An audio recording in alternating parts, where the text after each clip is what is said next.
നമസ്കാരമേ. അപ്പം 2025 വിട പറയുകയാണ്. പുതിയ വർഷം ആരംഭിക്കുകയാണ് നാളെ. എല്ലാവരോടും നന്ദിയുണ്ട്. സ്നേഹിച്ചവരോട്, സ്നേഹിക്കാത്തവരോട്, ചതിച്ചവരോട്, നമ്മളോട് ചിരിക്കുന്നവരോട്, നമ്മളോട് സന്തോഷത്തോടെ കാര്യം പറഞ്ഞവരോട്, നമ്മളെ അവഗണിച്ചവരോട്, നമ്മുടെ എല്ലാ വിഷമത്തിലും സങ്കടത്തിലും ദുഃഖത്തിലും ഒക്കെ നമ്മളുടെ ഒപ്പം നിന്നവരോട് എല്ലാവരോടും നന്ദിയുണ്ട്.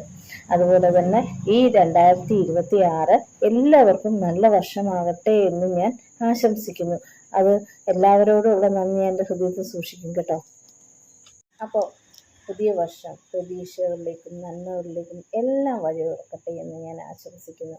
ഈ വർഷം സന്തോഷവും ഐശ്വര്യവും സമാധാനവും നിറഞ്ഞതാകട്ടെ എന്ന് എല്ലാവർക്കും ആകട്ടെ. Happy new year. സിമ്പിൾ ലെസൺസിൻ്റെ വക ഹാപ്പി ന്യൂ ഇയർ. അപ്പോൾ പഴയതൊക്കെ മറന്നിട്ട് നമുക്ക് പുതിയൊരു ചുവടുവെപ്പ് നടത്താം അല്ലേ. അപ്പം നിങ്ങളുടെ ജീവിതത്തിൽ വിജയവും സമാധാനവും സന്തോഷവും ഒക്കെ ഉള്ള ഒരു വർഷമാകട്ടെ എന്ന് ഞാൻ ആശംസിക്കുന്നു. എല്ലാവർക്കും എൻ്റെ ഹൃദയം നിറഞ്ഞ പുതുവത്സര ആശംസകൾ. നന്ദി.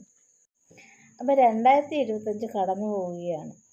എല്ലാവർക്കും ഞാൻ തന്നെ സിമ്പിൾ ലെസൺസ് ആരംഭിച്ചത് 2025 എനിക്ക് മറക്കാൻ പറ്റാത്ത ഒരു കാര്യം 2025 നടന്നത് അതാണ്. എന്താ, നമ്മളൊരു യൂട്യൂബ് ചാനൽ തുടങ്ങി.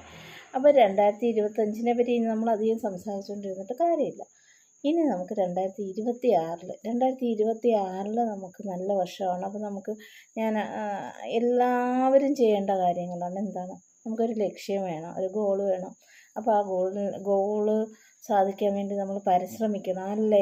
അച്ചടക്കം വേണം നമുക്ക് അങ്ങനെ നാളെ എന്ന് മാറ്റി വയ്ക്കാതെ നമുക്ക് അച്ചടക്കത്തോടെ നമുക്ക് ചിന്തിക്കാം. പിന്നെ നമുക്കൊരു മോട്ടിവേഷൻ വേണം, ഒരു പ്രചോദനം വേണം. അവരെ പോലെ ആവണം, അല്ലെങ്കിൽ അവർക്കായല്ലോ, അല്ലെങ്കിൽ അങ്ങനെ എന്തെങ്കിലും ആ മോട്ടിവേഷൻ നമുക്ക് വേണം ലക്ഷ്യത്തിലേക്ക് എത്താൻ വേണ്ടിയിട്ട്. പിന്നെ സ്ഥിരത വേണം, കൺസിസ്റ്റൻസി. ഇപ്പോൾ ലൈവ് ഇടുകയാണെങ്കിൽ തന്നെയും നമ്മളത് എക്സാമ്പിൾ മാത്രമാണ്. സ്ഥിരമായിട്ട് ഇടുകയാണെങ്കിൽ, അങ്ങനെ ഞാൻ കഴിഞ്ഞ വർഷം ഞാൻ നോക്കിയവർക്കെല്ലാം തന്നെ എന്താണ്, ആ ഒരു സ്ഥിരമായിട്ട് പോയവർക്ക് നല്ല ഗ്രോത്ത് ഉണ്ട്. അല്ലാതെ ഇടയ്ക്ക് ഉഴപ്പുന്നവർക്കും ഇടയ്ക്ക് നിർത്തുന്നവർക്കും ഒക്കെയാണ് ഗ്രോത്ത് ഒന്നും ഇല്ലാതിരിക്കുന്നത്. അപ്പോൾ ഒരു കൺസിസ്റ്റൻസി വേണം നമ്മുടെ ചെയ്യുന്ന കാര്യങ്ങൾ. എന്തും ആയിക്കൊള്ളട്ടെ, നമ്മളുടെ ആ ഒരു ലക്ഷ്യം എന്തും ആയിക്കൊള്ളട്ടെ. ഇപ്പോൾ ചാനൽ മാത്രമല്ല, അല്ലാതെ നിങ്ങൾ പഠിക്കുക എന്നുള്ള ലക്ഷ്യം ആയിക്കൊള്ളട്ടെ. പഠിക്കുക എന്നുള്ള ഗോള്, എനിക്ക് ഇന്ന ലക്ഷ്യം നേടണമെന്ന് ഗോൾ ഫിക്സ് ചെയ്ത് കഴിഞ്ഞാൽ പിന്നെ കൺസിസ്റ്റൻസി ആയിട്ട് റെഗുലറായിട്ട് ഒരു ടൈമിൽ അല്ലെങ്കിൽ റെഗുലറായിട്ട് നിങ്ങളതിന് വേണ്ടിയിട്ട് പരിശ്രമിക്കുകയാണ് വേണ്ടുന്നത്. പിന്നെ നമുക്കൊരു സ്വയം വിശ്വാസം വേണം. അതായത് എന്നെക്കൊണ്ടത് പറ്റും. മറ്റാരും വിശ്വസിച്ചില്ലെങ്കിലും നിങ്ങളുടെ കഴിവിൽ നിങ്ങൾ വിശ്വസിക്കണം. നിങ്ങളുടെ കഴിവിൽ നിങ്ങൾക്ക് ഉറപ്പുണ്ടായിരിക്കണം.